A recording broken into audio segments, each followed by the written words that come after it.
مصطفیٰ کے گھر سے سلطانی نہیں جاتی۔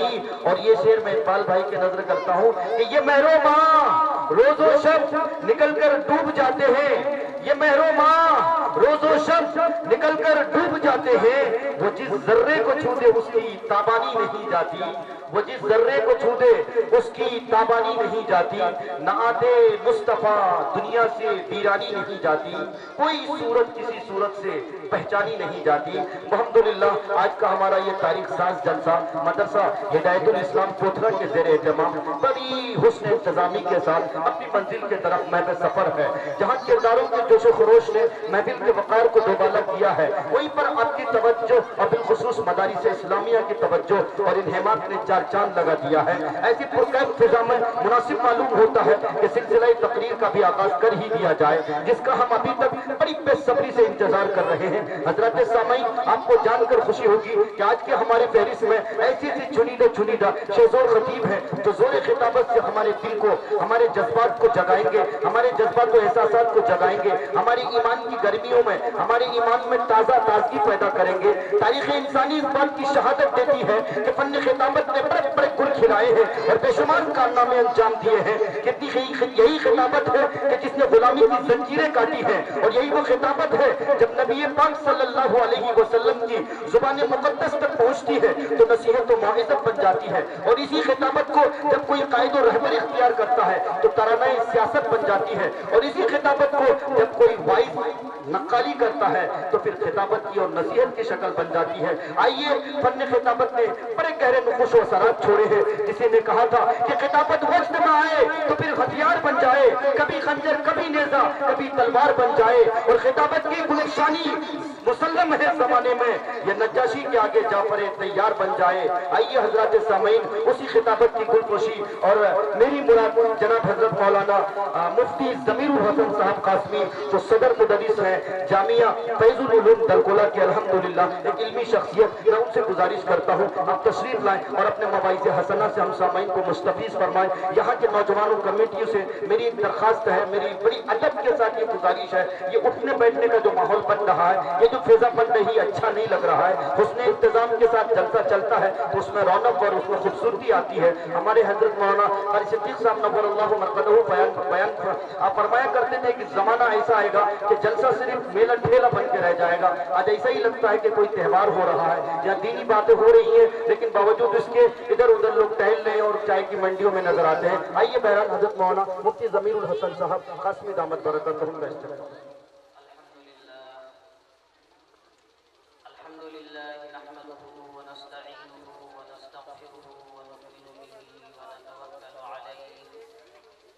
ونعوذ بالله من شرور أنفسنا ومن سيئات أعمالنا من يهده الله فلا مضل له ومن يضلله فلا هادي له ونشهد أن لا إله إلا الله وحده لا شريك له ونشهد أن سيدنا وسندنا ونبينا ومولانا محمدا عبده ورسوله أما بعد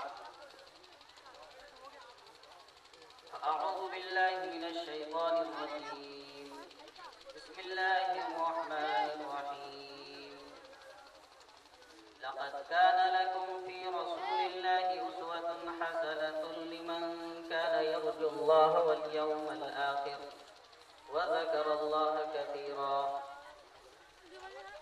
وقال الله تعالى النبي أولى بالمؤمنين من أنفسهم صدق الله مولانا العظيم وصلى الله على النبي الكريم وعلى آله وصحبه أجمعين وبعد معزز سامعین ولائق صد احترام حاضرین، یہ مجلس جو سجائی گئی ہے پیارے آقا جناب محمد عربی صلی اللہ علیہ وسلم کے نام پر یہ مجلس سجائی گئی۔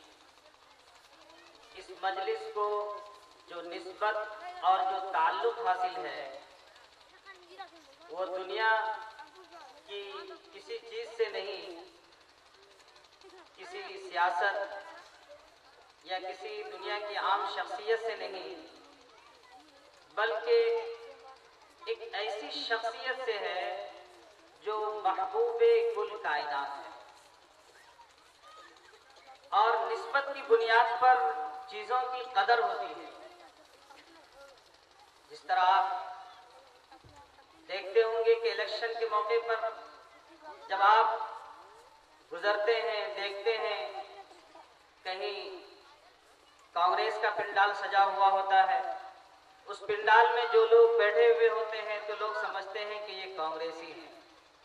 پھر آپ آگے بڑھتے ہیں، دیکھتے ہیں کہ یہاں سی پی ایم کا پنڈال سجا ہوا ہے، اور اس پنڈال میں جو لوگ بیٹھتے ہیں تو لوگ سمجھتے ہیں کہ یہ سی پی ایم کے لوگ ہیں۔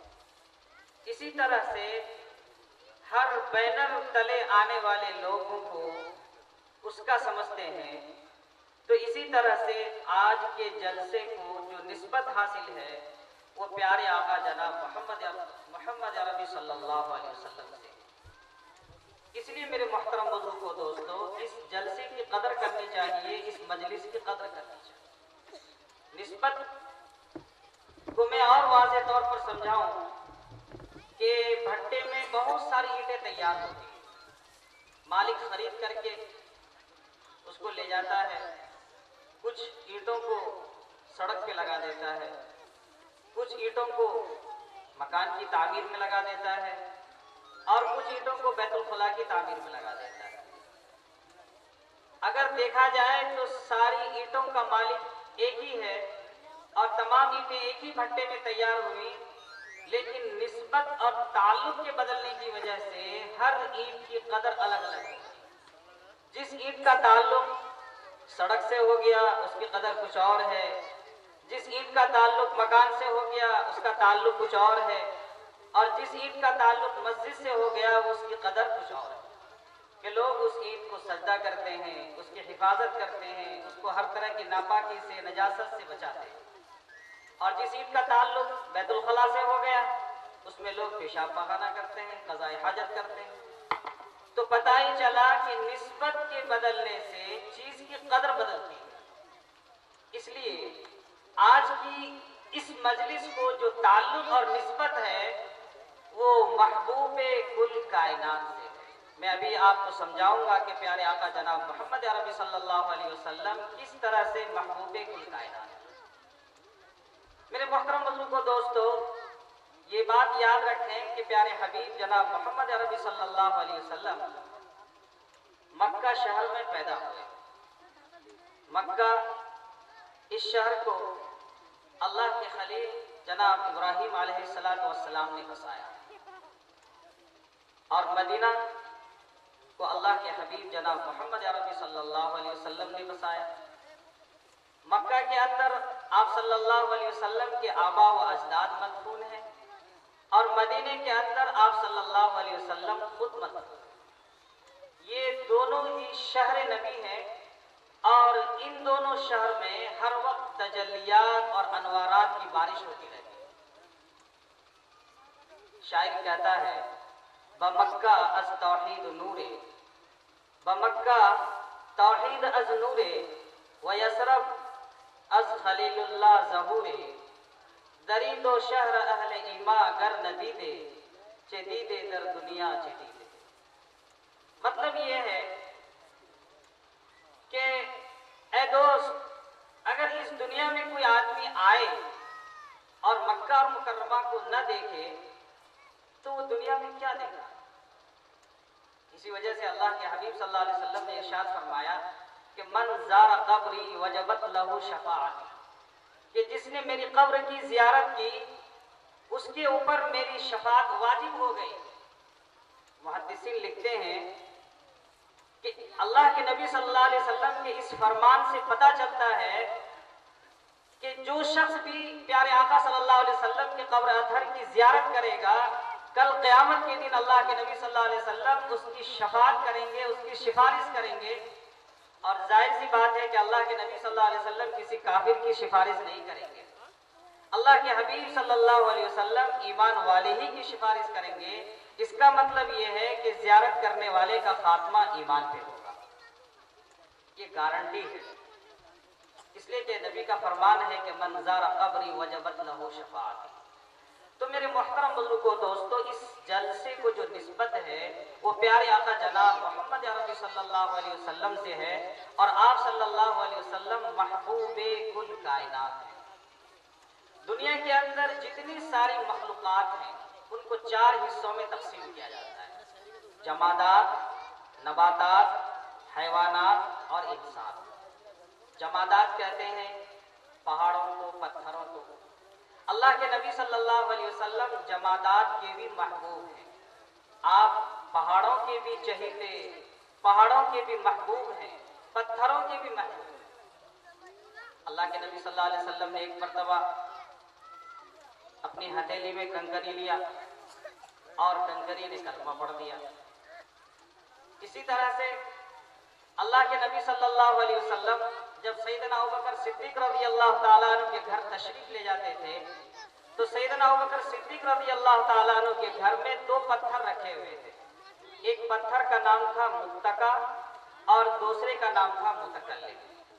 متکلم اس لیے کہا جاتا تھا کہ اللہ کے نبی صلی اللہ علیہ وسلم جب تشریف لے جاتے تھے تو وہ پتھر آپ کو سلام کرتا تھا، اس لیے اس پتھر کا نام تھا متکلم۔ اور دوسرے پتھر کا نام تھا متکا، یعنی اللہ کے نبی صلی اللہ علیہ وسلم جب تشریف لے جاتے اور آرام فرماتے تھے تو اس پتھر پر ٹیک لگا کر کے آرام کرتے تھے، اس لیے اس پتھر کا نام تھا متکا۔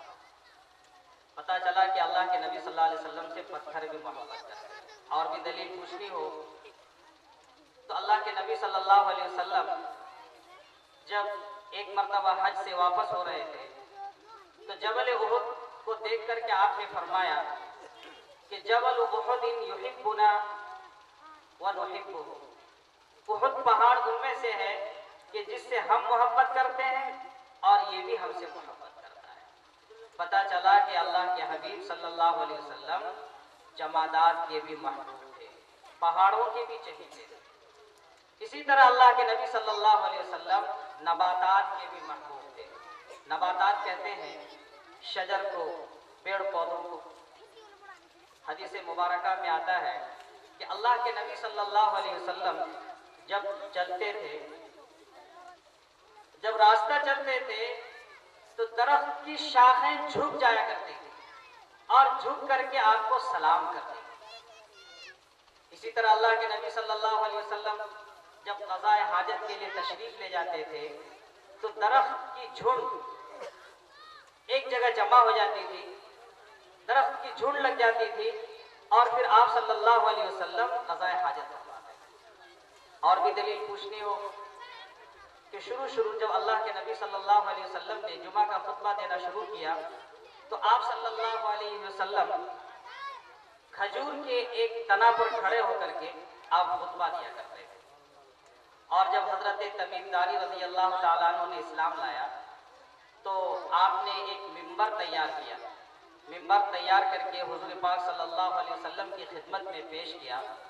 آپ صلی اللہ علیہ وسلم اس منبر پر تشریف لا کر کے کھڑے ہو کر کے خطبہ دینا شروع فرمایا۔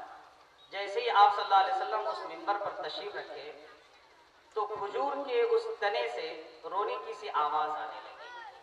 ایسا محسوس ہوتا تھا کہ کوئی بچہ بلک بلک کر کے رو رہا۔ اللہ کے نبی صلی اللہ علیہ وسلم منبر سے نیچے اترے اور کھجور کے اس تنے پر ہاتھ رکھے۔ ہاتھ رکھنا تھا کہ رونے کی آواز بند ہو گئی۔ صحابہ رضی اللہ عنہ نے پوچھا کہ یا رسول اللہ یہ کیسی آواز آ رہی تھی؟ اللہ کے نبی صلی اللہ علیہ وسلم نے فرمایا کہ یہ کھجور کا تنا جدائی پر رو رہا تھا، جس کو استوانہ حنانہ کہتے ہیں۔ تو میرے محترم بزرگوں دوستو، نباتات بھی اللہ کے نبی صلی اللہ علیہ وسلم سے محبت کرتے تھے اور حیوانات بھی اسی طرح اللہ کے حبیب صلی اللہ علیہ وسلم سے محبت کرتے تھے۔ روایت میں آتا ہے کہ حضرت حلیمہ سعدیہ رضی اللہ تعالی عنہا نے ایک دن اپنی بیٹی جس کا نام شیما تھا ان سے کہا کہ بیٹی آج تم بکریاں چرانے کے لیے نہیں گئے، کافی وقت تو گزر گیا لیکن تم بکریاں چرانے کے لیے اب تک نہیں گئی۔ بیٹی نے کہا کہ امی جان سخت دھوپ پڑتی ہے اور یہ بکریاں جو ہے مجھ سے سنبھلتی نہیں ہیں، میں ان بکریوں کے پیچھے بھاگ بھاگ کر تھک جاتی ہوں، یہ بکریاں مجھ سے سنبھلتی نہیں ہیں، جب تک میرا کوئی معاون اور مددگار نہیں ہوگا تب تک میں بکریاں چرانے کے لیے نہیں جاؤں گا۔ ماں کہنے لگی کہ بیٹی تیرا باپ بوڑھا، میں بوڑھی، تیرا معاون اور مددگار کون ہو سکتا ہے؟ تو اس نے کہا کہ میرا مددگار اور معاون اگر ہو سکتا ہے تو میرا بھائی محمد ہو سکتا ہے صلی اللہ علیہ وسلم۔ ماں نے کہا یہ چھوٹا سا بچہ ہے 2.5-3 سال کا، تم ان کو سنبھالو گے یا بکریوں کو سنبھالو گے؟ یہ تمہاری مدد کیسے کر سکتا ہے؟ تم کیا کہنا چاہتی ہو؟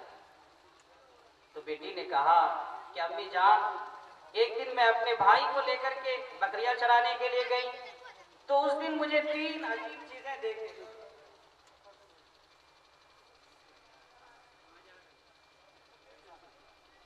مظہر علی حسن کو جلسے میں ماشاءاللہ 500 روپے کی، اللہ عنہ کو۔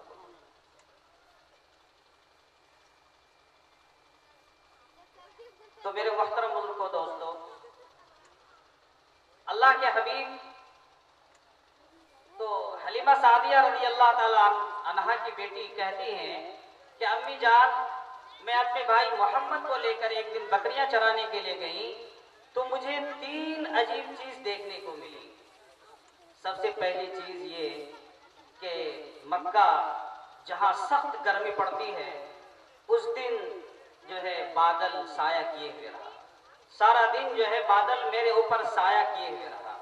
دوسری عجیب چیز ہمیں دیکھنے کو یہ ملی کہ اللہ کے نبی صلی اللہ علیہ وسلم کو ایک راہب ملے، ایک پادری ملے، اور جیسے ہی اس نے راہب نے محمد صلی اللہ علیہ وسلم کو دیکھا تو دیکھ کر کے اس نے ایک عجیب جملہ ارشاد فرمایا، کیا کہا کہ یہ بچہ آگے چل کر کے بہت بڑا انسان بنے گا اور بہت خوش نصیب بنے گا، تم اس کی حفاظت کرنا، اس کو اچھی طرح سے رکھنا۔